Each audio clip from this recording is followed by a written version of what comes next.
What is good, internet? It is Spirit of Paradox here, and welcome back to another video. Today I have the Ultimate issue number 1 to issue number 5 in one big video.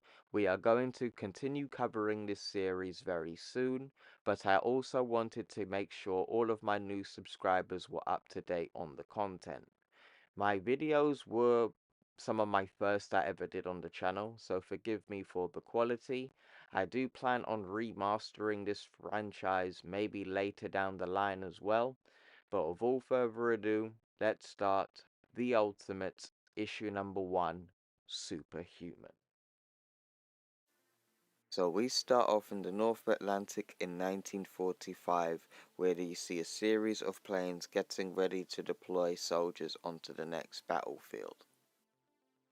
As this is happening, soldiers are getting ready to put on their parachutes and get ready to jump out, but some of the soldiers see this as a suicide mission to take down this Nazi secret weapon.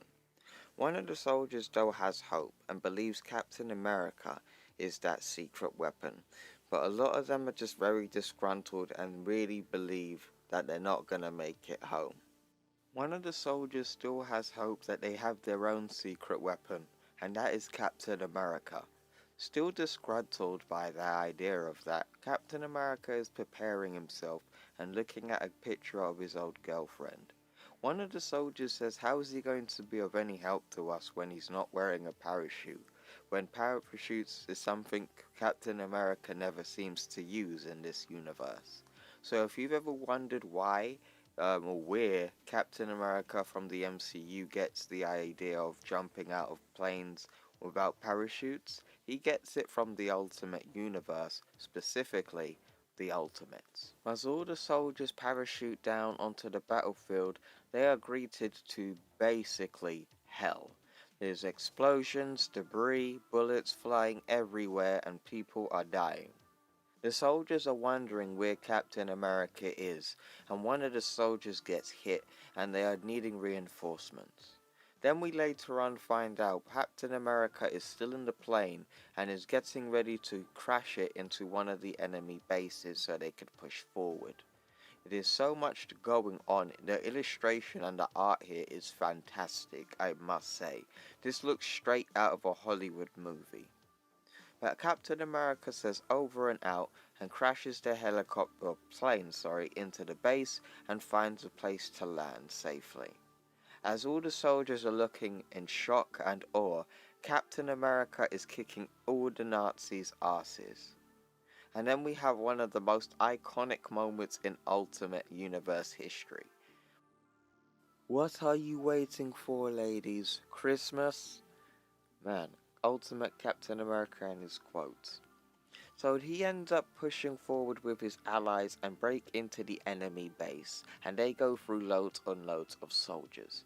They get into the main hangar room where they see a giant missile that is about to be launched by the enemy leader.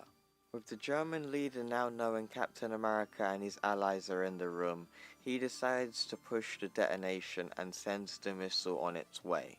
All the people who were working underneath it, they end up getting incinerated, but Captain America ends up going through as many enemies as he can and basically sponges the rocket's blast. Guys. Captain America, right, is such a badass in this universe. My guy jumps into the rocket flames to grab onto the rocket and sponge that. I don't even know if 616 Captain America was capable of doing that. Did he ever do that in the 616? Because if he can do that in the 1610, that's serious, bro. But anyway, note a key difference here. Bucky is not on the missile with Captain America on the missile. He is on the ground speaking to him via the radio. And then Captain America is trying to stop the missile the best way he can by lodging a grenade into it, causing an explosion to knock it off course and causing the missile to detonate. Captain America falls into the ocean and drifts down into the deep. And you know where the story ends here, folks. He falls under, they lose him for decades, and he becomes frozen in ice, and he is later to be refound in the new millennium. in the next issue. Alright, so that is Ultimate 1 Superhuman, folks. So thank you very much for watching. This is actually my second ever comic book breakdown video where I go issue by issue. So please let me know how I did in the editing. This is my second ever one I've ever done. And if you guys would like to support me, make sure you drop a like. I have got plenty of Ultimate Universe content coming. On Monday, I have got Ultimate Origins. We do that on a weekly basis now. So every Monday, we do the Ultimate Origins. Every Wednesday and Friday, we do the Ultimates. So we got plenty of weekly content coming up, and we're going to keep doing it until we get to Ultimate Comics, the Ultimates, and probably up to Ultimate End. I'm not going to do all the Ultimate Comics, but I'm just going to do the ones that are mainly going to be related to Ultimate Invasion. So we'll see how this all goes, and if you guys want some more Ultimate content, let me know in the comments below or in the community tab below, in the community section. Thank you very much for watching this video, and I will see you in the next one. Take care.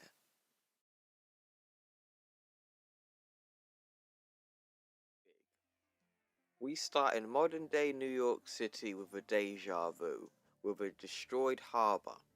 If you guys do not know, this is actually the harbor that is in Ultimate Marvel Team Up issue number 3 and in Ultimate Origins. Across the river we see Nicholas Fury and Bruce Banner ordering food at a restaurant. Bruce orders his vegan meal and Nicholas Fury orders a steak. Fury also apologizes to Bruce about the location and hopes it doesn't bring any bad memories about the Hulk. And Bruce Banner claims he hasn't had a second thought about the Hulk in days, when we know that's not true. He thinks about one of the images in his head when he was fighting Spider-Man as the Hulk. The reason for this meeting is to see if Bruce Banner is ready to come back and to work at S.H.I.E.L.D. again. Fury has his doubts, but Bruce reassures him that he is still 100% and is ready to work. He also explains how he's been taking pills to stay awake because falling asleep feels too much like the Hulk. Even Bruce asks Nicholas, "How was the job? Don't you find it a little daunting?" And in the most Samuel Jackson response ever, he's like, "Man, being the head of S.H.I.E.L.D. is like being the Pope, the Queen, and the President of the United States all rolled into one." Fury continues to flex and even explains how the people working in that diner are actually undercover agents. Even the food on the menu is been tested by bacterialists. And he also explains how all of his clothes were brought by the company, and he has like $1 million wardrobe, and all of his clothes are wiretapped, so everything he does, everything he says, and everywhere he goes is being monitored. Bruce is intrigued by the thought of side projects and asks such as, Fury responds with the super soldier program you've been working on for 8 years, for example. For those who don't know what this 8 years is about, I highly recommend watching my Ultimate Origins playlist, but I'll go through it very briefly here. In this 8-year time period we're talking about is the beginning of when Bruce became the Hulk. So Nicholas Fury, when he was younger, came to Bruce and Hank Pym to reverse engineer his blood to recreate the super soldier serum. This would go very badly, and Bruce Banner would use the super soldier serum information from Nicholas's blood and used it on himself, creating the Hulk. And in that 8-year time period, we see from Ultimate Marvel Team Up to Ultimate Origins and into Ultimate Spider-Man and in the Ultimates. So there is lots of connectivity when it comes down to the lore, even years before Ultimate Origins was even made.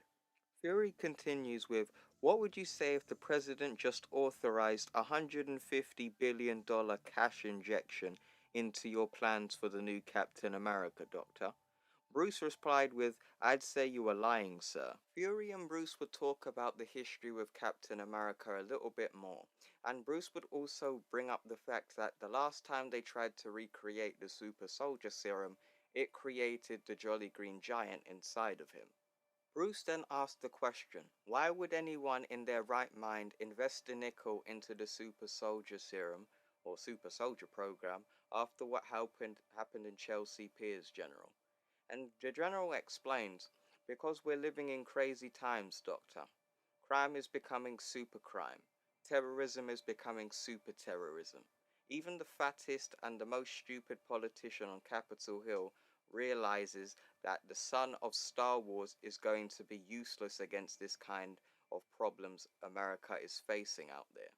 So this is the reason why the Ultimates are needed. It's because due to the events of X-Men, Ultimate X-Men specifically, when Magneto launched an attack on the White House, that is when the whole world basically knew that they all needed to have their own super soldiers to go against super criminals. Bruce asked the question, "Are you serious about this?" And Fury responded with, "Serious enough to be moving your people from that damp little squat in Pittsburgh to a brand new facility off 10 miles off the coast of Manhattan. George Jr.'s talking to 5 state-sponsored super people to begin with, and I figure we need someone up there with a flag on his chest more than ever right now." Fury gives Bruce a document and he seems to be very happy. He states, "This is unbelievable. Downsizing conventional numbers and reinventing a small superhuman unit for 21st century problems. This is everything I've ever scribed in all of those faxes General Ross used to ignore. I don't know what to say, sir." Nick Fury also states, "Well, don't start nibbling my ear off just yet, my friend. Because of your recent health problems, mean 12-digit budget comes with a very specific condition." And Bruce Banner responds with, which is, "We're demoting you to number 2.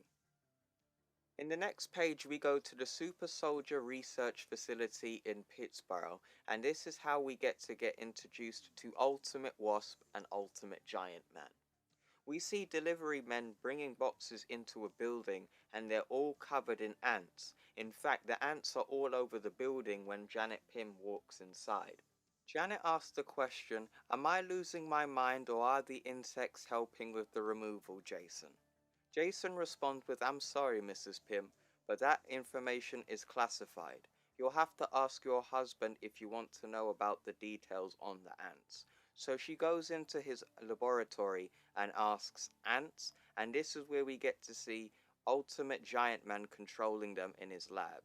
And he responds with, "Yeah, what do you think, Jan? Aren't they incredible? I've got 2.5 million of them clearing out the lab, and about 50,000 of them keeping everyone's hot drinks. They've even perfected coffee," he claims. Hank would then continue and explain how some of the ants fall into his coffee when they're adding cream and sugar. And then he would explain about how it works. "It's a new form of military communication. I've been using pheromones instead of radio waves to issue instructions under enemy radar.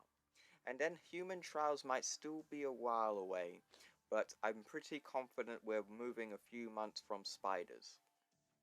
Janet would add on and say, "You know, you're definitely on a roll again, Hank. I don't think I've seen you this supercharged about work since you built that pacemaker for the cat."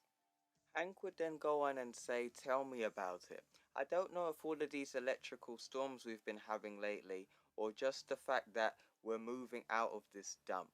But the ideas for super people are coming to me faster than I can type these days, Jan. This giant man formula is practically writing itself." Janet would then speak about Bruce. "I just wish that sweaty little Bruce guy wasn't coming back to spoil everything."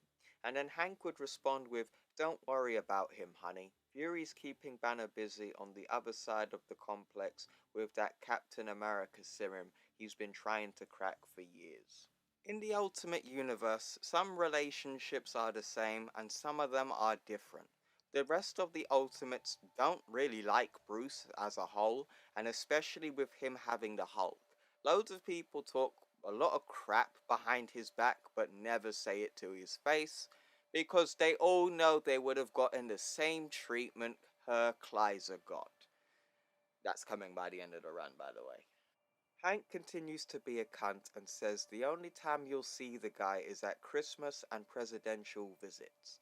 Janet would say, "Oh, I'm not scared he's going to step on our toes or anything. It's just those rumors about where his funding was coming from during the departmental lean years." Do you think he was involved in the superhuman trials on civilians? You know, like what's his name from Breakfast the other day? Hank just looks baffled and says, "Who knows?" Nobody at S.H.I.E.L.D. has a spotless record, he says, but I'm fairly sure Fury was being serious when he said he wanted to drag us out of the shadows. He continues, the superhero thing is supposed to be getting the biggest public relations push in human history, and the fact that Tony Stark's involved can only be a good sign, right? Tony Stark? Didn't you get the email? Apparently Mr. Clint of the Fortune so came down from a mountain and told Nick Fury he could have Iron Man for his nice new team. And then we skip over to Manhattan. We see Iron Man flying across the city and showing off as he's being surveillanced by Nick Fury and somebody else. Nick Fury would say, does he always show off like this when he takes the new suit out for a spin? Absolutely, General Fury. Sometimes I don't even think Tony Stark considers it a test run until he's waved at every office girl in the city. So if you guys were ever wondering where Tony Stark gets his cockiness from, he has got it in the 616 universe, but when you really think about Robert Downey Jr.'s depiction of Iron Man and his personality, the cockiness typically comes from the Ultimate Universe, mainly. But there has been cockiness in the 616, of course. In the next page we see Iron Man flying down to his base and he says this, "Oh, don't believe a word of it, Nick. Our dear Mr. Hogan is perfectly aware I only stop and wave at the very, very pretty ones." Jarvis would say, "Oh, here we go again." You heard correctly. Ultimate Jarvis is in the Ultimate Universe, and here he is actually human instead of an artificial intelligence. But he says this, overcompensating a little, aren't we, Master Tony? You know what they say about the bachelor boys who feel the constant compulsion to remind us the insatiable ladies' men they are. Tony would respond with, "Oh, shut up and stop giving me the creeps, Jarvis. You're supposed to be the perfect English butler, for God's sake. What happened to those vodkas and orange I asked for?" Fury says, "Vodka and orange at 10 a.m., Stark? Not in Moscow, old boy. Cheers, by the way." Tony Stark and Nick Fury go for a walk and have a conversation. Okay, let's review this lineup S.H.I.E.L.D. is talking about. There's me, Pym, that poor wife he shrunk, and whatever Marine we end up with once Bruce cracks the Captain America formula, correct? That's about the size of it, Tony. Tony Stark would talk about Banner and say this, couldn't we just lose Banner? I find it hard to put trust in someone who turned into a green Goliath and trashed Bridget Fonda's favourite pastry. Out of the question, Daddy-O, Fury says. The team needs a leader, and Bruce is still our best chance to turning a top US soldier into the new Captain America, my friend. What about this Thor guy over in Europe? Did you see that anti-corporate piece he did for 60 Minutes a couple nights ago? He's wonderfully charismatic, but still not answering his mobile. Unfortunately, that said, with that hammer like that, I'd rather him be with us than against us, if you know what I mean. Tony would say, have you spoken to the Fantastic Four? And Fury would respond with, after all of the negative press they've been getting from their neighbors lately, don't even think about it, cowboy. The budgets we're making in the regular army is going to make us a political hot potato as it is. Why do you think I'm not risking any mutants in the initial lineup? They both walk into Tony Stark's office and he says this, is that why you were so keen to get me on board? Do I bring a little rented respectability to this party, General? Never made a secret of it, Tony. You're a trusted brand in everything from internet software to polluted diet soda. And of course, this new Iron Man you've managed to devise in the mountains doesn't exactly hurt your case either.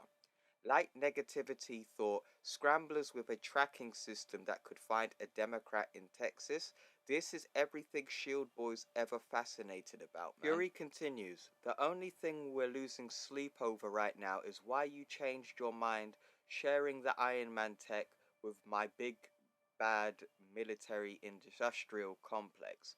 You mean besides the record-breaking contracts Stark International just secured? Fury responds, "Don't try telling me it was the contracts, Tony. Everyone and their mother knows you've got twice as much money as God. Why the 180 degrees? In all seriousness, I just, I guess I just hit a point in my life when I wondered what things could be like if all the billionaires and government spooks tried to save the world instead of bleeding it dry. Does this make any sense to you?" And then Fury responds with, "You more than you'll ever know, Monopoly Man." As Tony Stark is putting his clothes on, he says, "Nicholas Fury, I believe this might be a beginning of a beautiful relationship."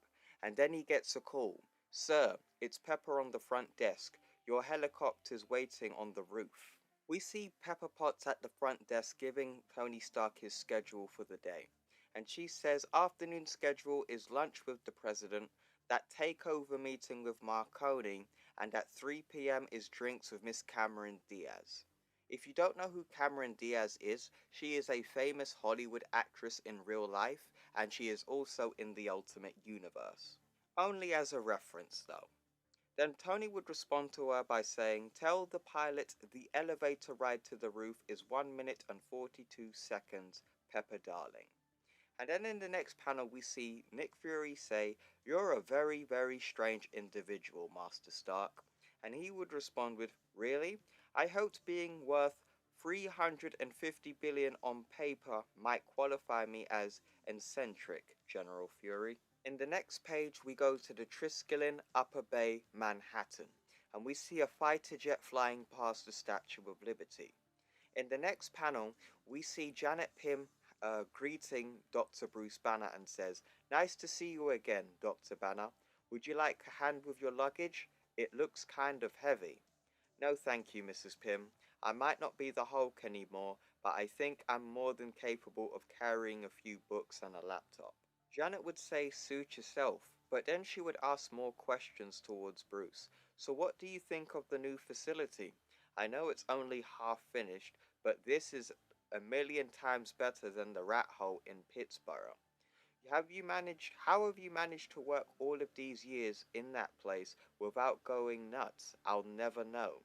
"You mean turning into a green, rampaging monster through New York City doesn't qualify as going nuts anymore?" Bruce would then clarify that this was a joke, and then Janet would say, yeah, good one. Yeah, Bruce, this is the one woman you're never gonna be able to smash." But anyway, oh yes, I almost forgot. I couldn't believe it when Nick Fury told me you were engaged to Betty Ross. Did you know she and I used to rent a room together back in NYU before she switched to Berkeley for the communications degree? You see, I just feel so sorry for Bruce because you could just tell he is not happy with this conversation. God, I haven't seen Betty since they released all of those special editions of Star Wars movies. I can't believe Fury's hired her as the director of communications. Bruce would respond, "To be honest, we haven't been a couple in quite some time, Mrs. Pym. Betty bought one of those stupid self-analysis books a few months ago and decided I was a toxic influence. Last time I saw her, she moved into Soho and dyed her hair pink. Oh god. And then suggested she was temporarily in a relationship break for 6 months. Really?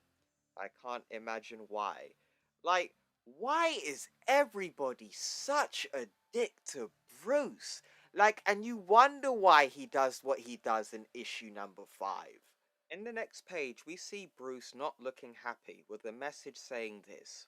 "Hey Bruce, I'm sorry I couldn't meet you at the helicopter, but these workaholics have been prepping me for the Giant Man trials all morning."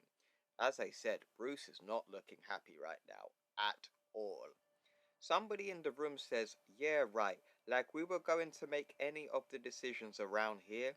"Good to see you're back on your feet again, Dr. Banner." In the chamber, we see people prepping Giant Man, and he says, "Let's hope you're luckier than I was with Captain America, Dr. Pym. I suppose your biggest concern with something like this would be everything growing at the same speed, huh?" "Oh, I've got the biology worked down to the 10th decimal point. I'm just worried if I'll stop growing before I hit the critical 60 feet mark. Bruce would ask, why? What's the significance of that? And Janet would respond in a very bitchy way. 60 feet is the exact height which the human skeleton can no longer support its body mass, Doctor. The big baby of mine is worried that his thigh bones are going to snap, even though I've told him a million times that stopping will be automatic reflex. What do you think keeps me from shrinking smaller than an inch, honey? Our neurology won't let us change to the size to the point where the body is in danger. He continues, well, it's time to put our pillow talk to the test, sweetheart. And then in the next page we see everybody starts leaving the area as somebody on the microphone says, testing begins in T minus 10 seconds. Ladies and gentlemen, clear the area please. Then Jason would say, no sign of any psychological changes yet anyway. Janet would say, patience is a virtue, Jason. Give him time. And then we start to see or Hank, I should say, start to grow in size, and the very clothes he's wearing is starting to tear. He shouts, oh my god. And then somebody over the radio says, don't be scared, honey. Just remember this is exactly what you wanted to happen. And then he says, no, there's something wrong here, Jan. Everything is shrinking instead of getting bigger. No, everything's fine, Hank. It's your perceptions are changing. Close your eyes if you're scared. And then once he does this, all of the lights in the area start to go out and explode. And then he shouts, Jan, what happened to the lights? Nothing to worry about, honey. Just a little technical glitch support. Shut down the power all along tracks 47 and 48 and hit the floor lights, please. Hank starts to panic and starts shouting, oh my god, I'm turning inside out, Jan. Stop the experiment, I'm turning inside out. Janet starts to panic and starts shouting and says, what are you waiting for, you numbskull? Hit the blasted lights. When he does that, everybody in the room is awestruck by the new discovery of Giant Man's experiment going well. And he says, got you, suckers. Janet rejoices and then says, I'm gonna kick your butt, Hank Pym. Somebody states the size of Giant Man, and he claims that he is about 59 feet and 11.5 inches. Way to go, Dr. Pym. Jason would ask Bruce on the scale of 1 to 10, how much did that rock? Bruce reluctantly says, oh, 10. Definitely 10. And then we see the Hulk in his mind, looking angry. And same with Bruce. He says. And with his facial expression, he isn't happy at all. In the next page we go to Dr. Banner's quarters and he is talking to Nick Fury on the phone. Bruce would ask Fury, how do you think I'm doing, General? Hank Pym is swaggering around calling himself Giant Man and I'm sitting here with a bottle of wine scribbling useless equations all over a foolscap pad. And why am I letting this guy walk all over me like this? He's going to end up creating a whole blasted team if I don't crack this idiotic super soldier formula soon. And why can't I open my mouth to these people without coming off as a complete and utter? And then he would get interrupted and state, excuse me, General? I said shut up and open that bottle of champagne you've been saving for the next season of Star Trek, Dr. Banner. The answer to your prayers has just been answered. You're not going to believe what they just fished out of the Atlantic Ocean. Then we see a defrosting Ultimate Captain America. To be continued.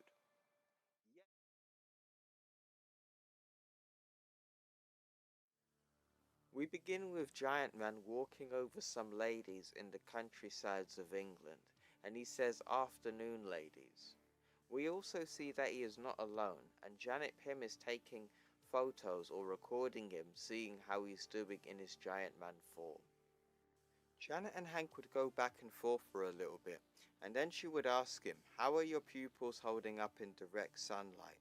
And he would respond with, fine, as long as I'm wearing the shades. In fact, the only real problem I'm having is how quickly I get hungry after height manipulation. I feel like I could eat a farm. Well, the first rule of dropping size, darling, never eat before shrinking or things could get really messy. So, if anyone's ever wondering why the Hulk is always hungry when he transforms, now you know. The food doesn't increase in size. Giant Man tells Janet, God, can you believe we're really going to be superheroes? I mean, you and me, the two biggest science nerds on the planet out there, fighting for truth, justice, and the American way.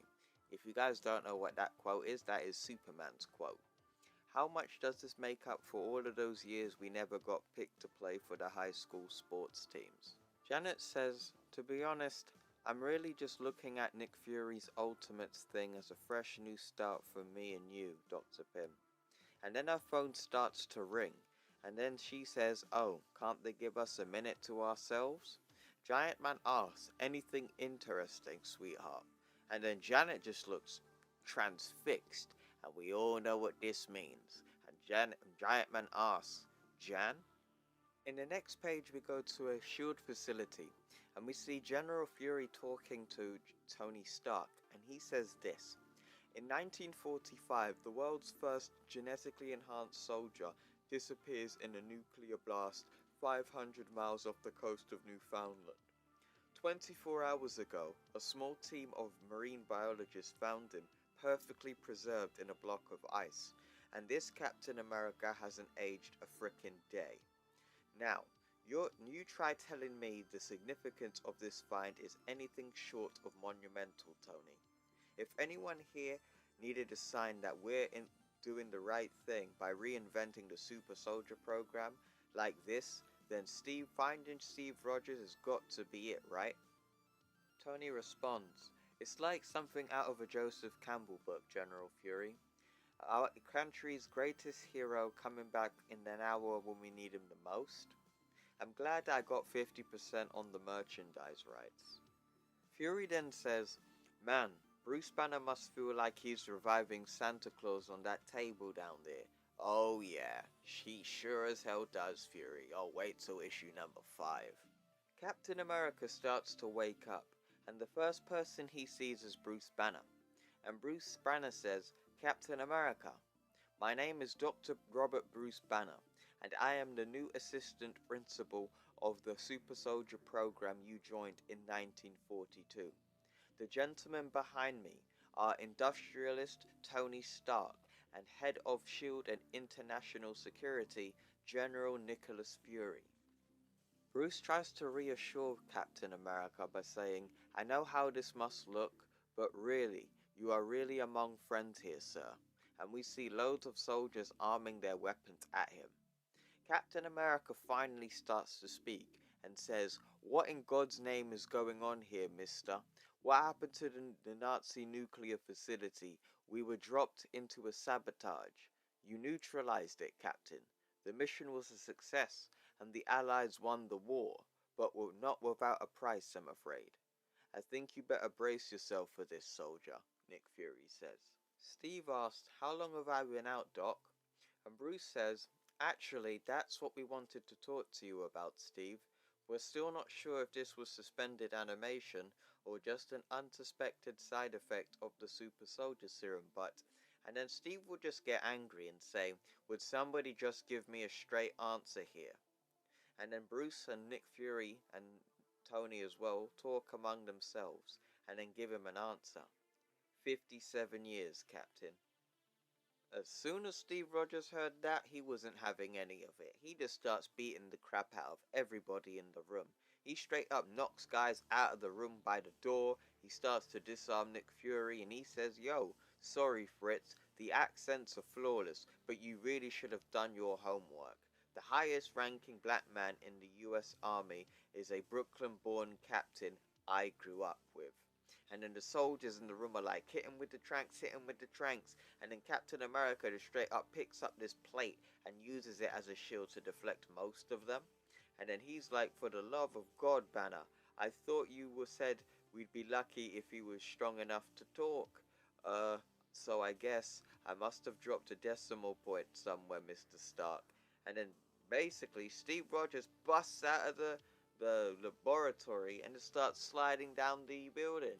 If you guys actually have read or watched Ultimate Avengers, like the cartoon, like the animated movie of the Ultimates, basically, this scene is very cool in the animated film. I just want to say, but this scene is also cool, but in the animated film, this scene was boss. But anyway, and then somebody basically just fires up the radio and says, "Attention, all Shield personnel!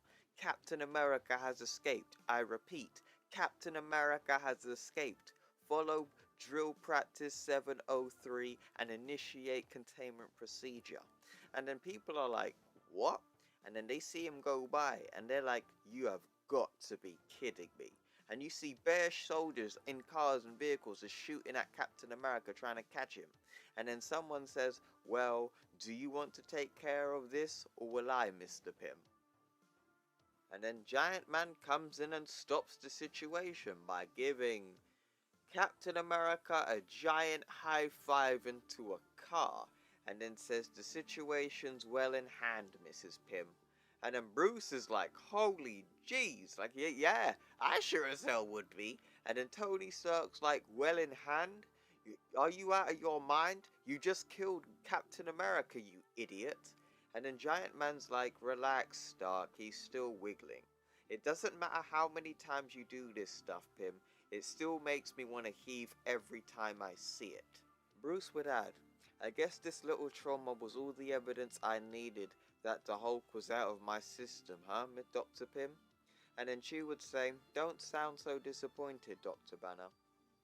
In the next page we see Captain America and Nick Fury in a limousine, going by his old area. And Captain America says, "Listen, I'm really sorry about breaking your nose back there, General Fury." And Fury would respond, "Take it easy, Captain.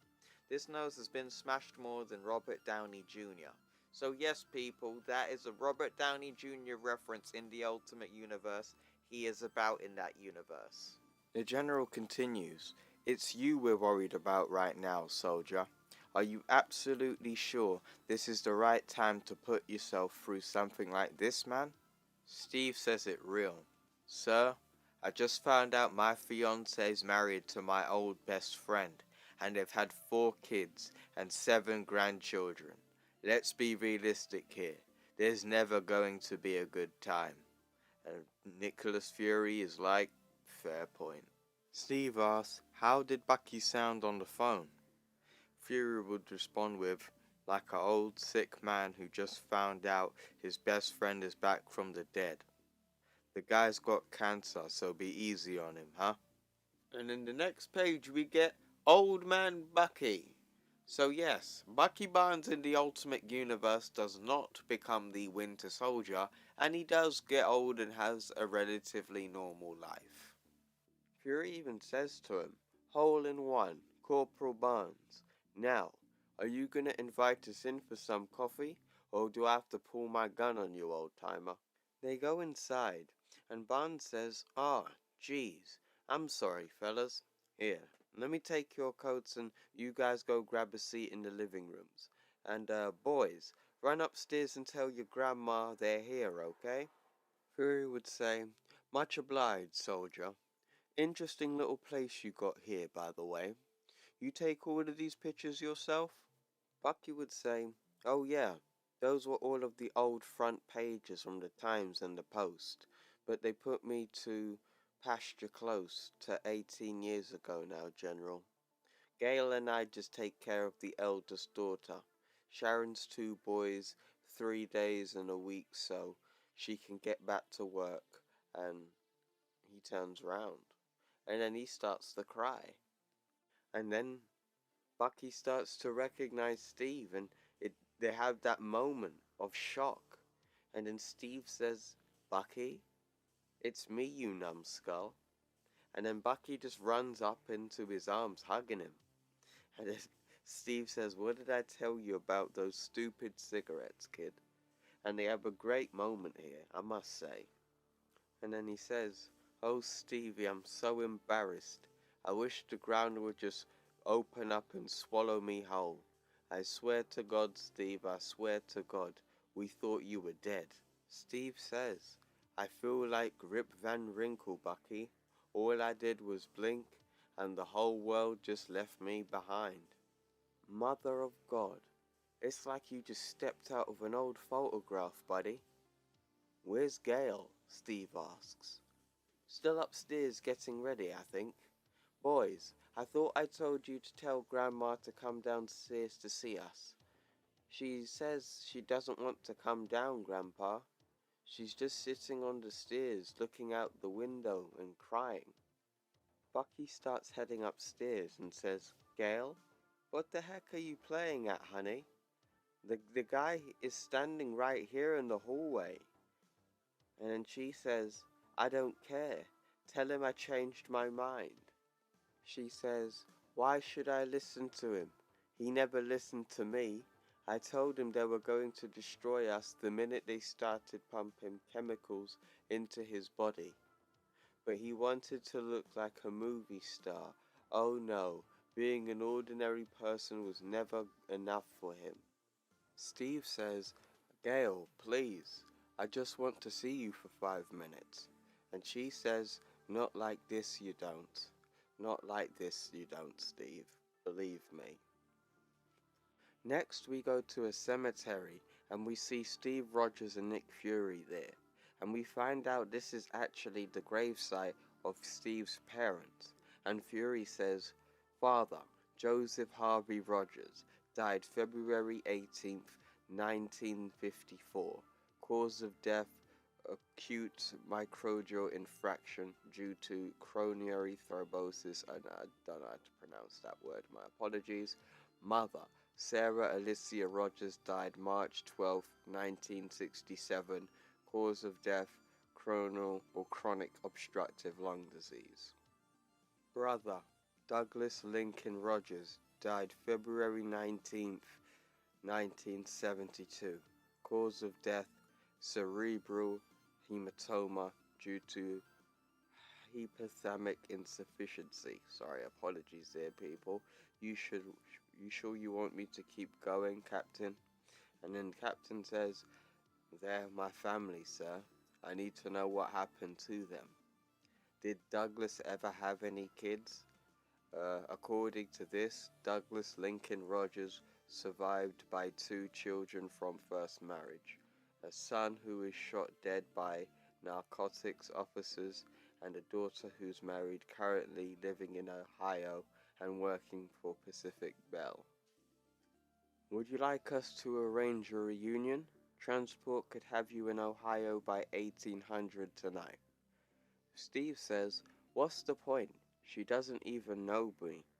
Nobody even knows me anymore. Even the little kids that I remember are all old men now. You should have left me in the ice where I belonged, General. Everything I ever loved is gone.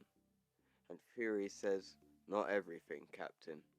And then he points towards the American flag, and Steve looks at it. And then we get some dialogue saying, are we really paying these guys $500 a head just to wave a flag? In the next page, we go to a party where everyone's dressed really well and we see big lights and cameras and so on. And Betty Ross says to Nick Fury, it's a small price to pay for looking good on television, Nick. This launch party is being broadcasted in 42 different languages, and the last thing the world wants to see is a bunch of pimple-faced fatties cheering on their favorite superhero team. Well, you're not the one justifying $500,000 on male models in the next budget review, Betty, honey. The General continues, 5,000 technicians, 10,000 support troops, a headquarters designed by Norman Foster, and all-the-star gala opening night. Right now this feels more like a Hollywood event than a launch of S.H.I.E.L.D's new defense initiative. The difference between us and Hollywood, General, is that I'm going to make the Ultimates really famous. And then we start to see members of the Ultimates are in the party as well. And we see Tony Stark talking to Bruce. And he says, pretty little ex you've got over there, Banner. Kinky that she's General Ross's daughter too, eh? Ever wonder what she looked like in her dad's old army uniform and a big mustache on? And Bruce says, no, and she isn't my ex, Stark. We're just in the middle of a separation trial, or trial separation. Besides, aren't you supposed to be with Jennifer Tilly? Oh yes, but you always have to keep your options open with these Hollywood heartbreakers, Brucey. One minute they're on you like Oprah on a Twinkie, and next they're a cover-up story for some limp-wristed psychologist. A reporter comes up to Tony and says, "Pardon me, Mr. Stark, could you spare me a few moments for 60 minutes to explain your sponsorship on the Ultimates and the intricacies of your new Iron Man armor? Like, can you spare me a few moments for 60 minutes, you know? Jesus." And Tony Stark's like, "Darling, you have my undivided attention for the rest of the evening." And he says, "Jarvis, another drink for our former Hulk, if you don't mind." "Oh, of course, sir. After all, I am but your lowly butler, and my time isn't nearly as precious as your superhero atrocity." Cheer up, Master Bruce. You're not the only one who's ever been alone in a crowd, you know.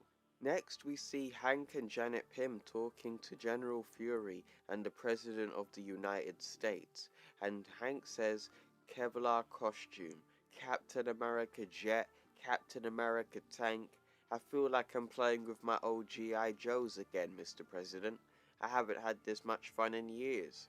Tell me about the shield we designed for him too, Hank. What would Captain America be without his shield?"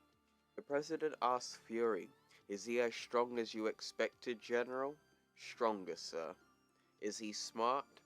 "Tactically off the scale, Mr. President. There's genuinely nobody in existence I'd rather have leading this team while they're out there on the field. Add this Thunder God guy to the mix, plus all of those super soldiers Banner can create from Captain America's blood. I don't see anyone acting up for a while. Do you, sir?" "No, I don't, General Fury. No, I don't." And President Bush asks, "Well, what's your verdict on the 21st century Captain America? Cool or uncool?" And then Captain America in his famous quote says, "Cool, Mr. President. Definitely cool."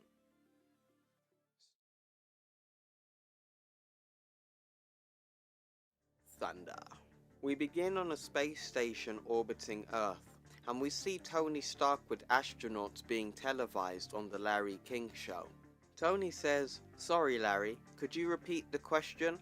Sharon Elizabeth just made me laugh, and I think I got some of this Berlinga 69 went up my nose." Larry King says, "Sure. I was wondering if being CEO of Stark International might interfere with your Iron Man duties in the Ultimates. But I think you already answered my question, Tony. I mean, here you are, a month after the team's official launch, and you've been missing for 2 weeks on the blasted space shuttle, for God's sake."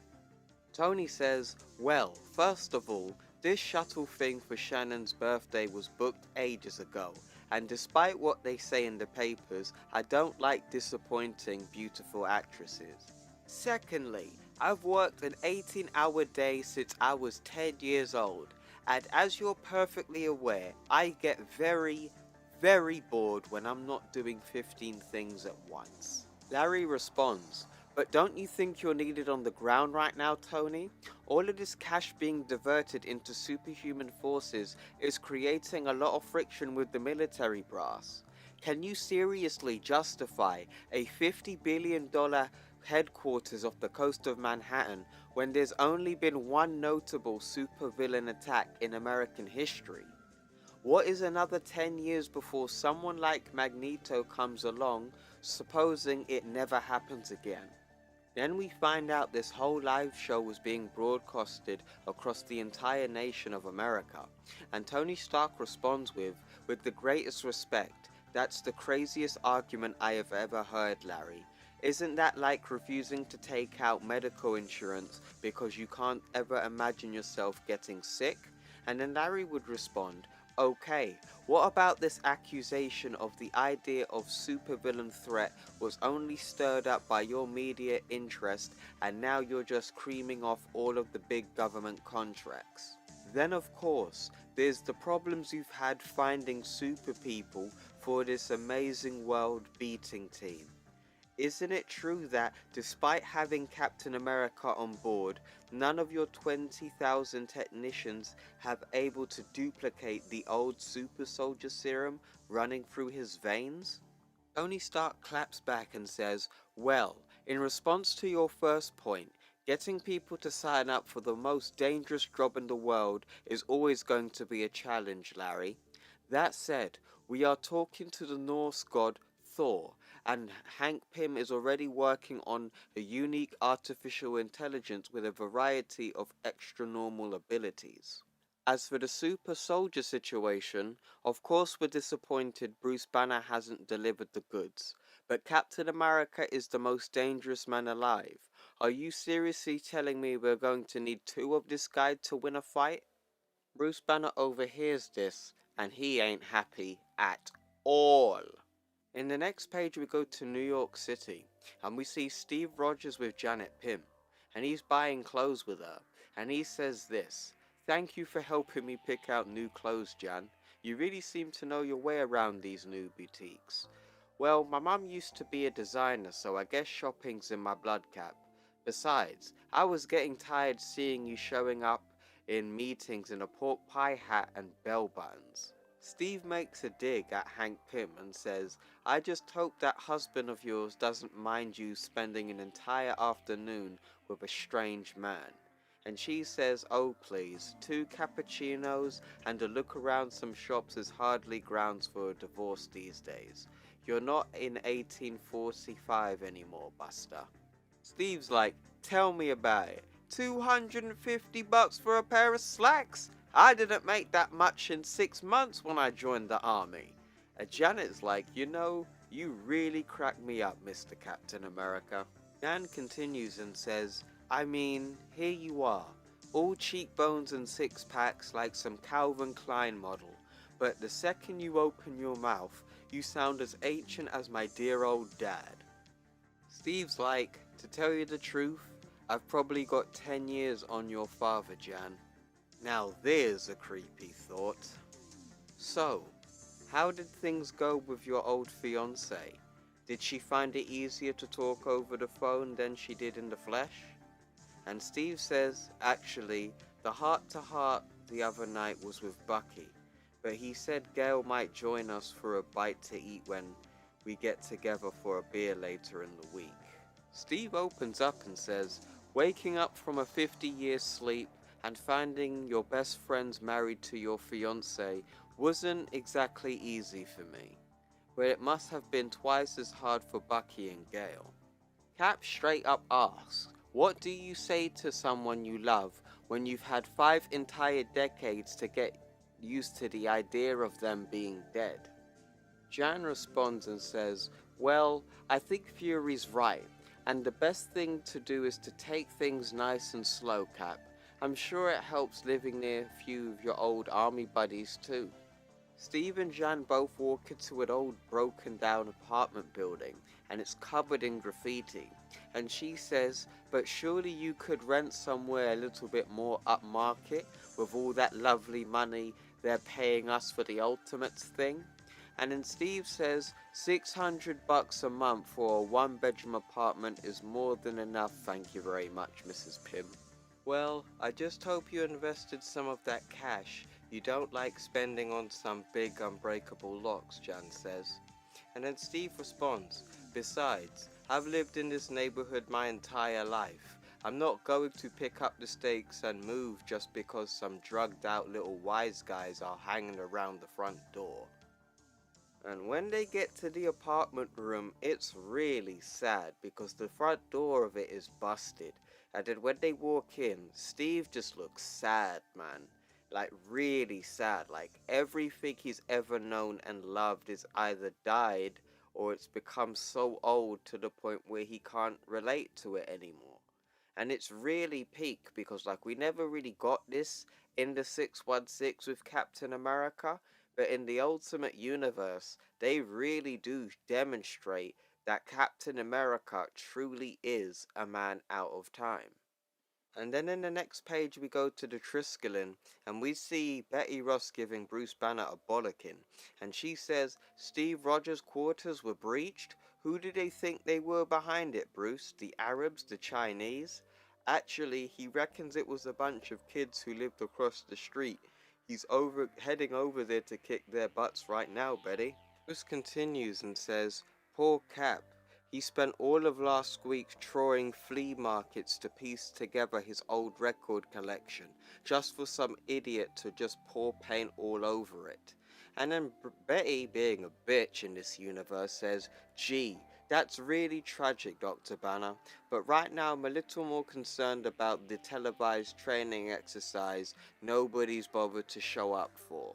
She continues and says, I mean, Stark's in space, Fury's called into a meeting with Shenny, and now Captain America and the Wasp are trying to avenge some stupid Frank Sinatra albums. This really shows in this universe everybody is a dickhead!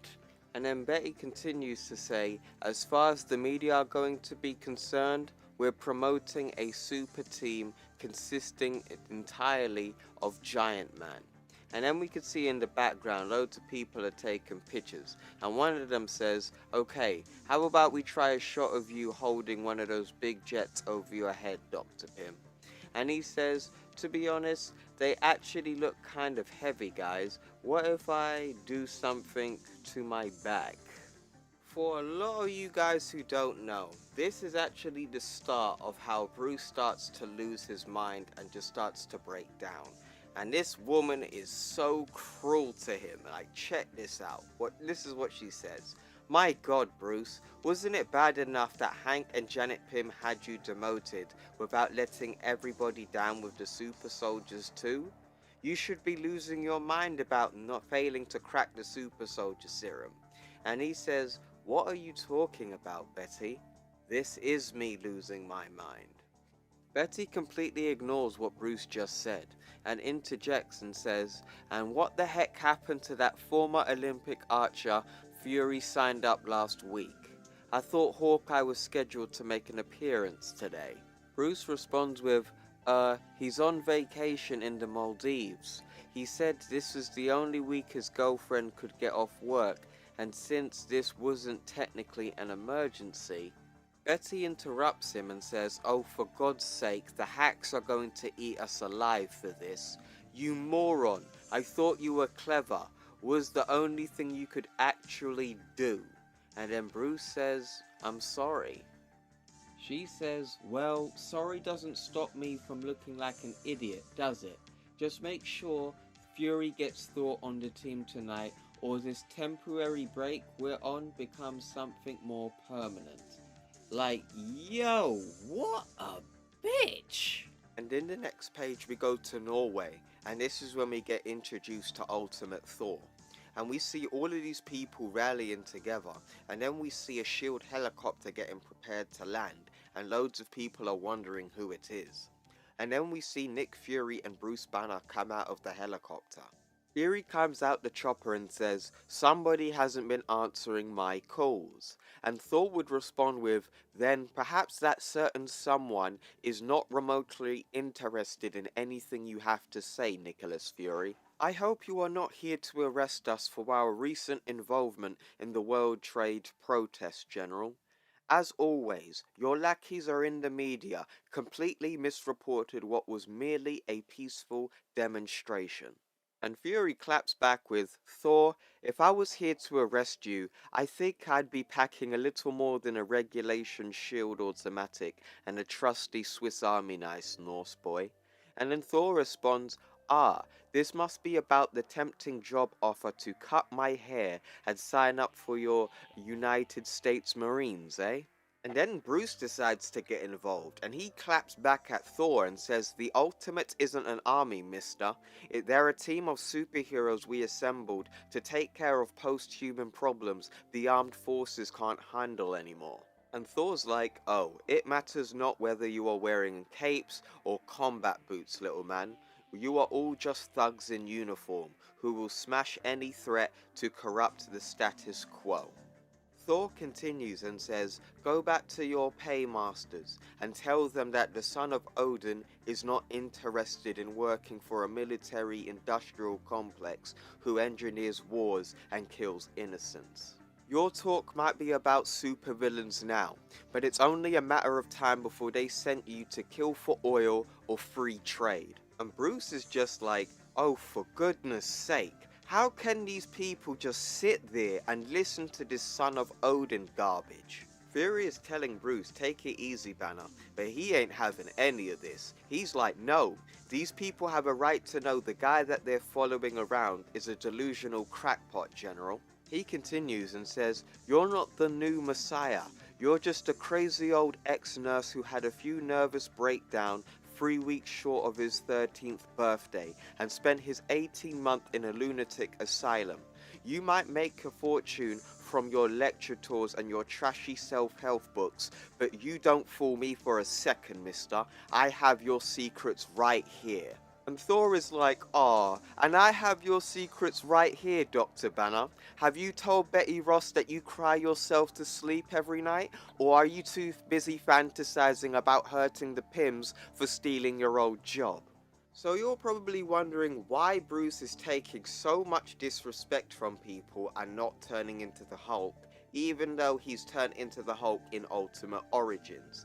So if you guys did not know, the Hulk has officially been cured at this point in the timeline of the Ultimate Universe, so it's basically the weak version of Ultimate Hulk, the green version.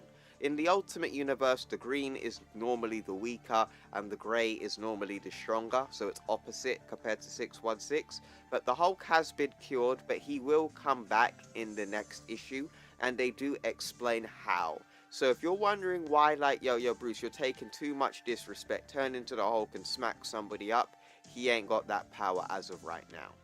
After savagely burning Bruce, Thor says, these powers are neither mutant nor machine, human. If a demonstration from Mjolnir is what you require, then I shall happily oblige. And then in the next page we see Thor bring down some thunder and rain. After the demonstration, we see Thor's followers being happy and celebrating, and Bruce looks pissed as always. Fury smiles and looks impressed and says, what about the interview you gave on 60 Minutes, Thor? I thought you were here to save the world. Thor says, oh, I am here to save the world, General Fury. To save it from people like you. And then we see Bruce and Fury walk to the chopper and get ready to leave. And Fury says, come on, Banner, let's go.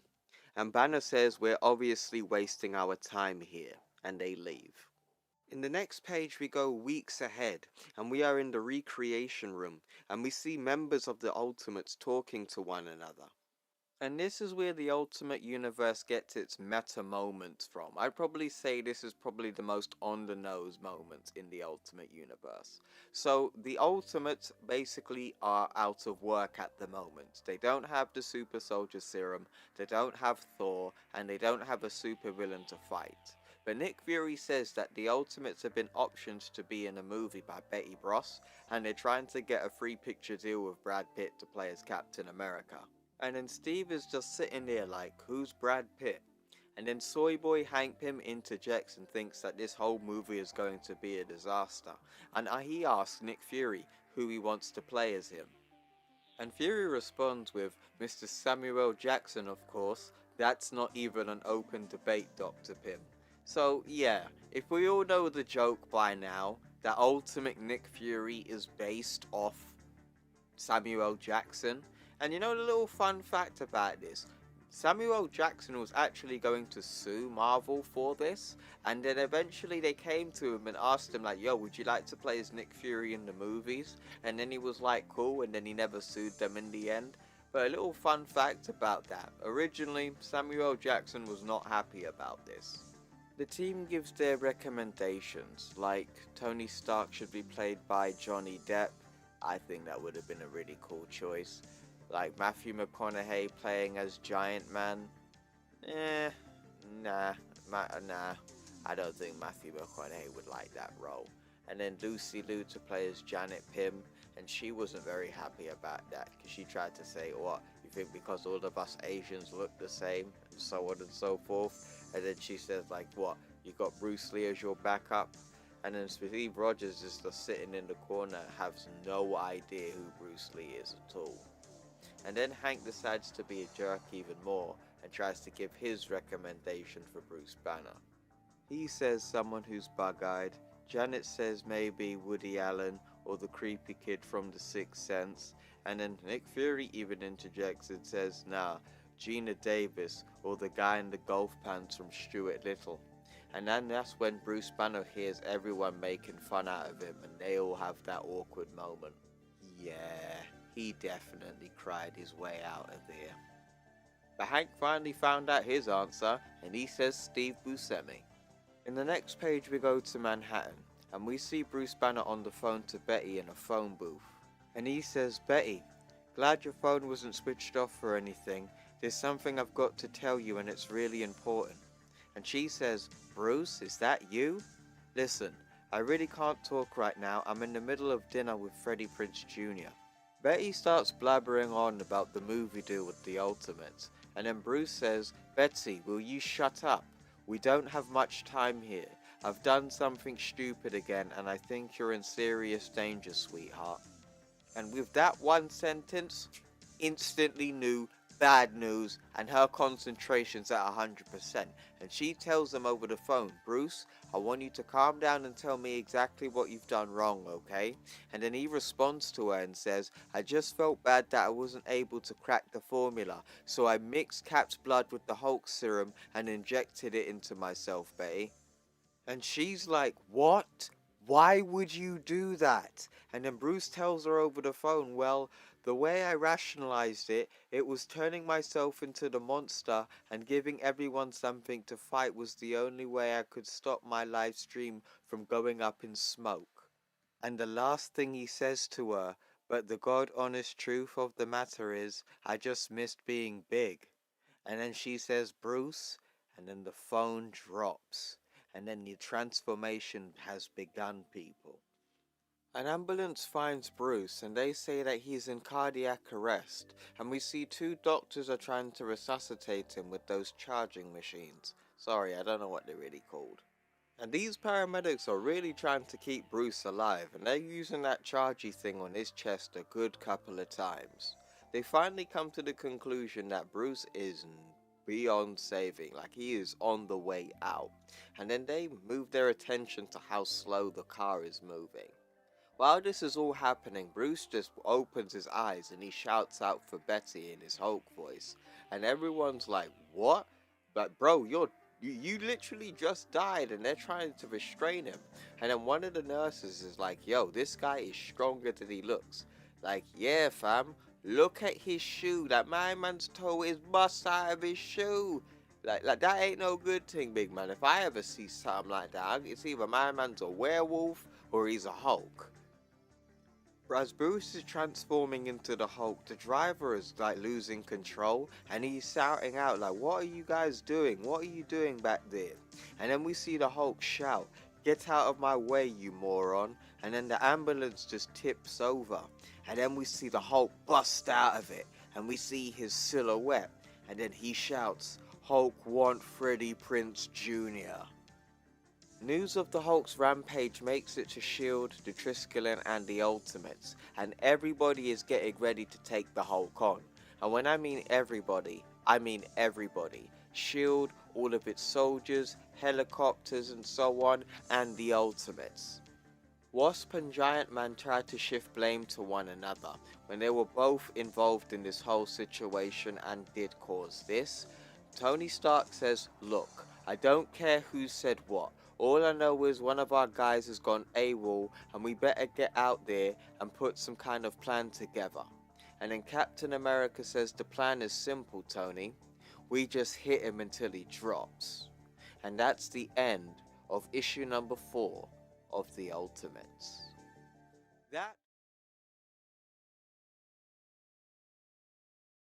We begin with Giant Man being flown in with a bunch of helicopters, and he sees all of the destruction Bruce has done as the Hulk in New York City. And he says, "Oh my god, did Banner really do all of this in just 10 minutes?"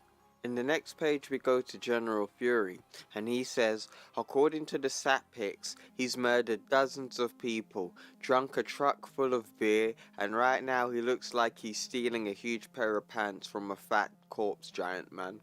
You imagine what he's gonna do when he catches that girlfriend of his with Freddie Prinze Jr.? Wasp on the line hears through, and she says, "I still can't believe he tried to justify taking the Hulk serum again by saying he just wanted to give the team something newsworthy to fight.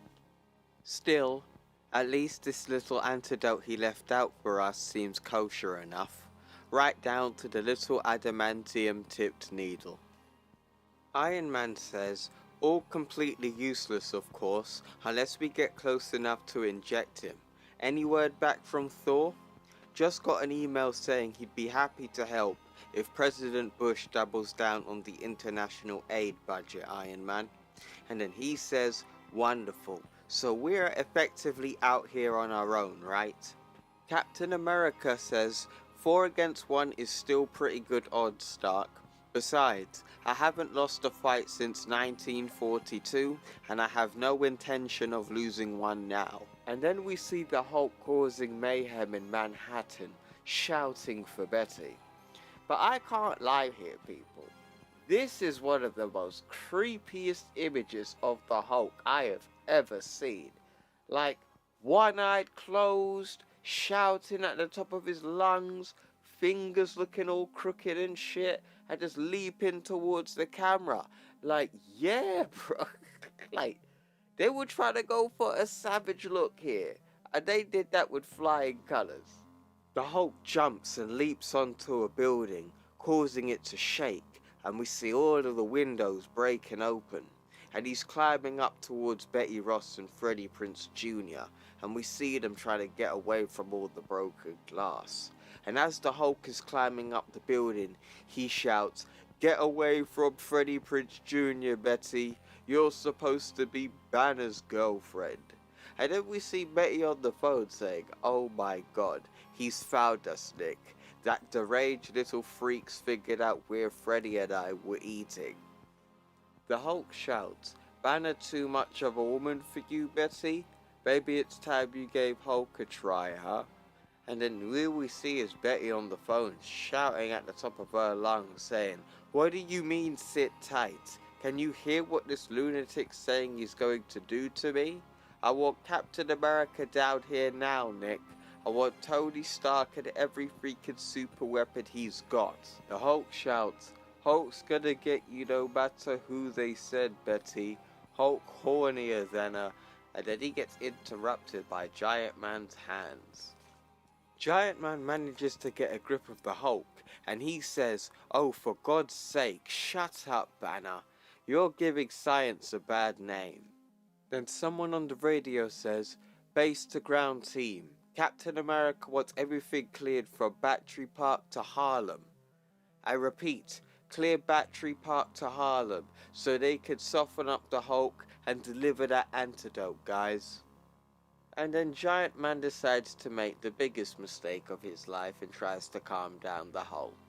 He says, "Okay, take a deep breath and chill out there, Bruce. I'm going to count to 10, and then I want to take away my hands, and I want to see you looking nice and relaxed.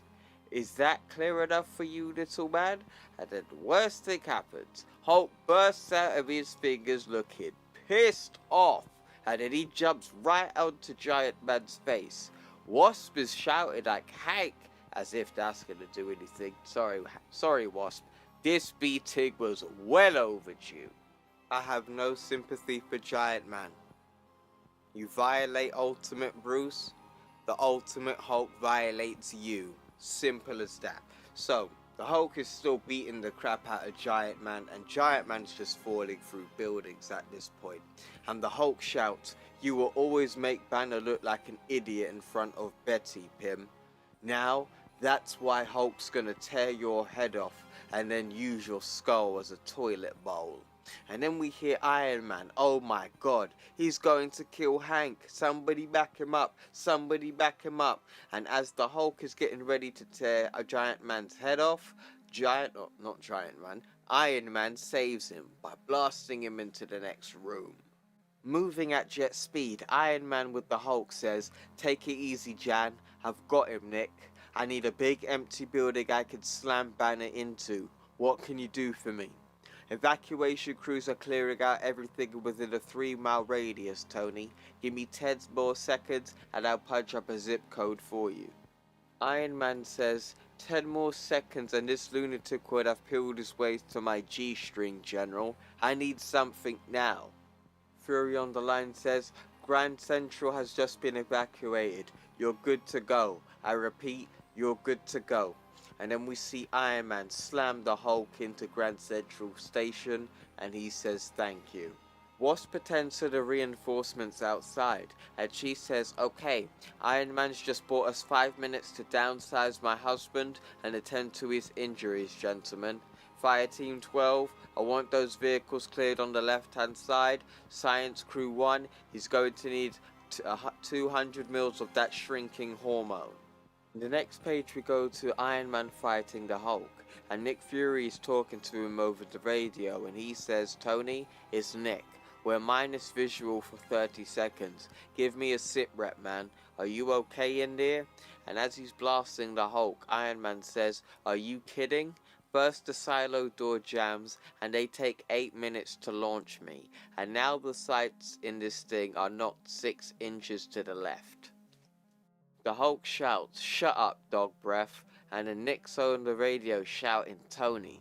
The Hulk shouts as well, little man smells like canned meat. Hulk wanna know if he tastes like canned meat too. And then he grabs hold of Iron Man's head and he rips off his helmet. And while Nick Fury's shouting, Tony, for the love of God, what's happening down there? And that the Hulk's getting ready to try and eat Iron Man and he says, Hulk hungry, little man. And then Iron Man has an ace up his sleeve and he shouts, eat this, moron. So you're probably asking, Paradox, what is the strength level of Ultimate Hulk in the Ultimate Universe? Well, in the Ultimate Universe, the Hulk is not powered by gamma radiation, but 2 strains of the Super Soldier Serum. In Ultimate Origins issue number 4, the Hulk gets created from the Super Soldier Serum that was in a vial of Nick Fury's blood. This created the green version of the Hulk, who is a much more weaker version in the Ultimate Universe. He was capable of lifting a few cars in the Ultimate Team-Up prequels to the Ultimate Universe, but he was a lot less intelligent, but he was also not as strong. In Ultimate issue number 4 and 5, Bruce Banner manages to recreate the Hulk serum again, but merges it with Captain America's blood, giving him a much increased boost to his strength, and turning him grey. But notably, there has been some colour inconsistencies, but he is still not as strong as his 616 counterpart. In the Ultimate Universe, the Hulk is definitely the strongest person with Super Soldier Serum pumping through his veins, but I would also say he's at base double the strength of Ultimate Captain America. Also has the factor, the angrier he gets, the stronger he gets, is also here in the Ultimate Universe, but scales at a much slower rate compared to his 616 counterpart. And then there's the personality differences between Ultimate Hulk and 616 Hulk. In the Ultimate Universe, Hulk is not the personification of Bruce Banner's rage, but more of the personification of Bruce Banner's inner demon. Think his repressed emotions, his dark desires, his rage, his love, for example. In this issue, we see Hulk display multiple emotions that Bruce Banner keeps locked away in his human form.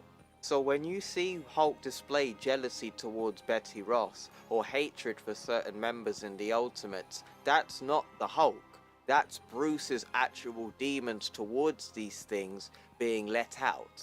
As much as I love this version of the Hulk, Mark Millar did not do a very good job in explaining these attributes of his personality. Multiple people come across the Ultimate Universe and have an issue with this version of the Hulk, but Mark Millar just didn't do a good job in explaining why he was like that.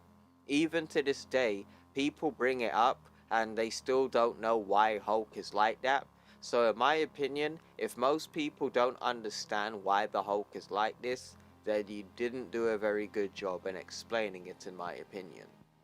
After disorientating the Hulk, Iron Man says, "Nick, this is a nightmare. I'm on 25% power and those thought scramblers are only going to slow him down for another few seconds. If I empty my reserves at him, can you cover me long enough to support juice me up again?" Fury over the radio says, "Backup is ready and waiting, Tony. Just hit him with whatever you're packing, Super Trooper. Wasp, you're up next. Cap wants Banner on 42nd and 50th Street, ASAP.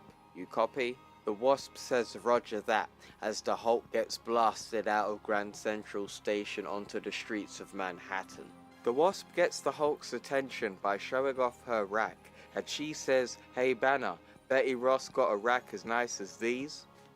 Fury adds and says, "A double PhD, and the only way you could think of to distract the Hulk is with a Mardi Gras special?"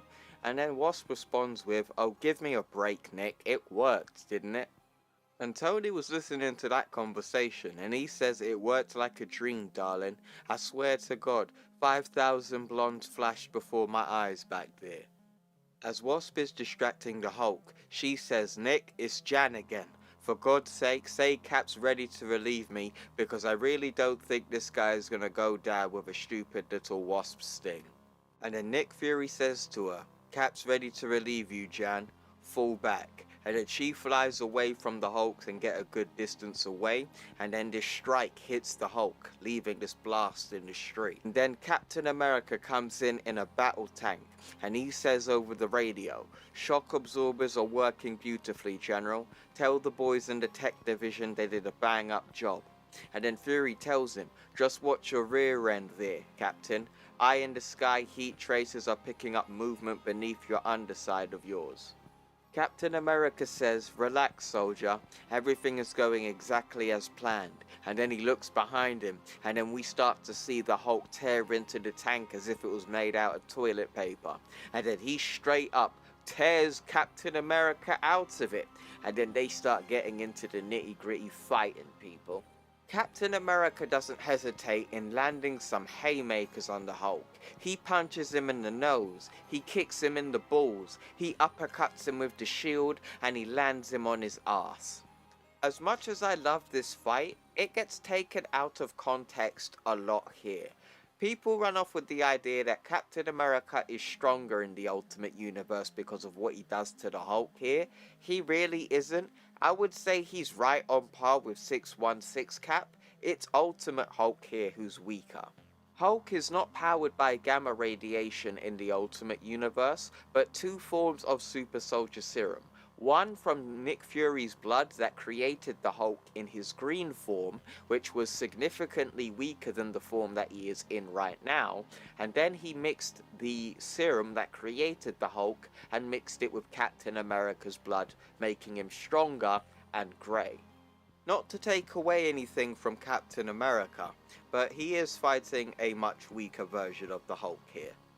As Captain America is getting ready to inject the Hulk with the antidote, Fury asks Cap, "You just take down the Hulk?" And he responds with, "Banner's not the only one around here with super soldier serum pumping through his heart, chum. Now get me a medical team pronto, because this little guy isn't going to be in the best shape after I stick this antidote in his neck." The Hulk overhears this, and he grabs Captain America's hand, and he says no, and he crushes the antidote in his hand as Captain America screams. The Hulk pounces on Captain America and says, "Get that thing away." And then Wasp oversees this and she says, "Oh my God, he broke the needle." Also, Ultimate Adamantium is not as durable compared to its 616 version. In this universe, the Hulk has managed to break Adamantium twice, here in the Needle and also Ultimate Wolverine. He managed to tear him in half, and his entire body was encoded, or his bones were encoded in Adamantium as well. One of the S.H.I.E.L.D.'s agents says, "What do we do now, General?" Even with Banner's notes, Tech Figure says they're about 120 minutes away from another replacement. And Nick Fury says, "We do exactly what Cap strategized, homeboy, ready to nuke for the backup plan."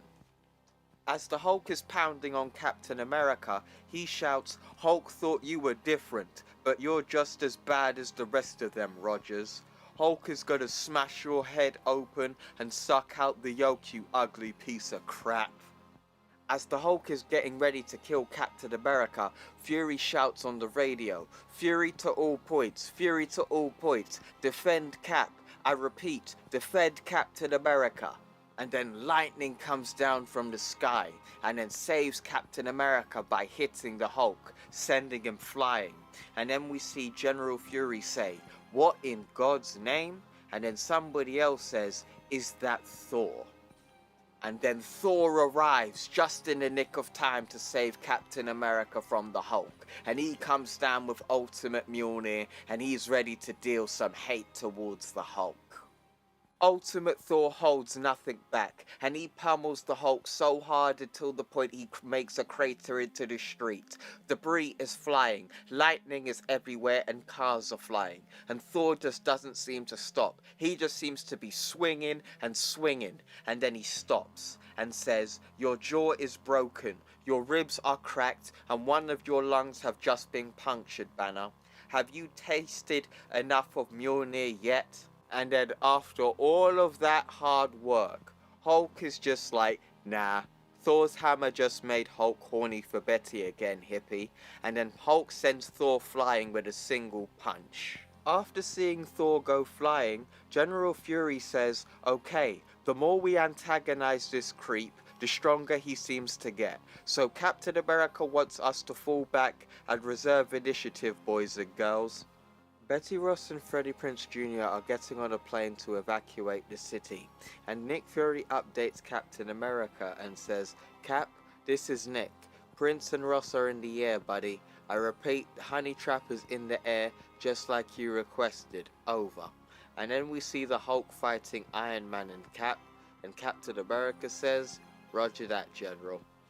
The Hulk hears some of what Nick Fury says to Captain America, and he says, "What did he say? Where's Betty? What have you done with Banner's girlfriend?" as he has Captain America by the throat.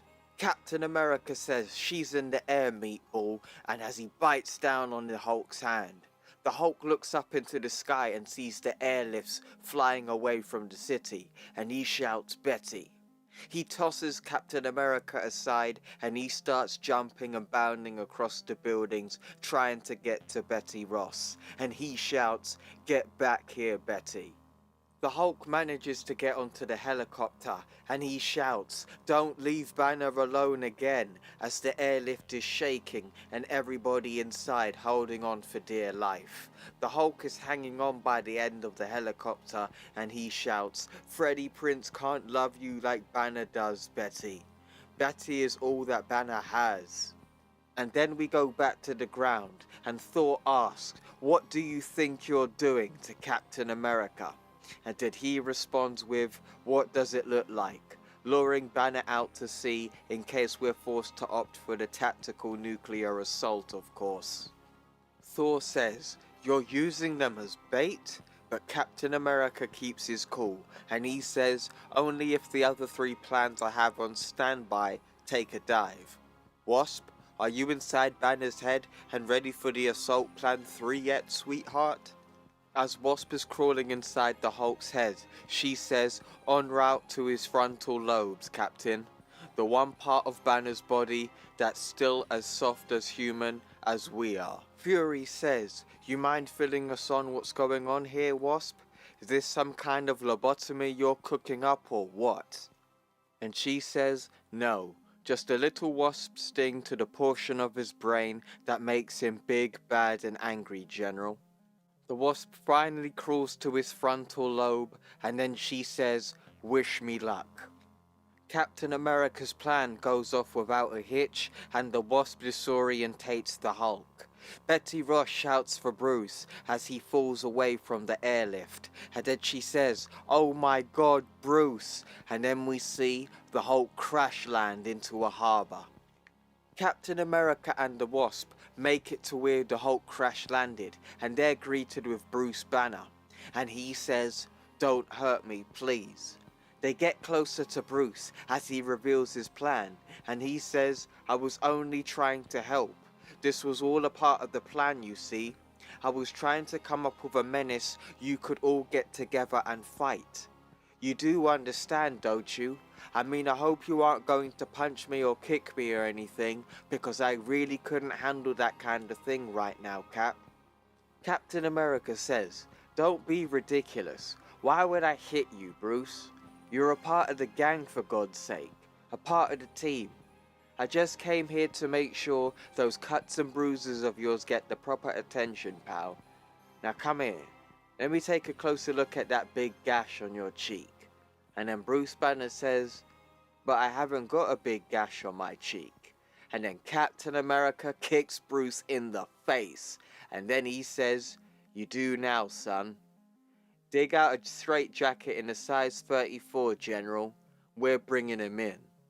And that's the end of issue number 5 of The Ultimates. Yes, people, that was Hulk Does Manhattan. And I absolutely loved this issue, man. Even with its flaws in its writing, I would say, it's always been one of those issues of comics that I've always just gone back to and always enjoyed reading.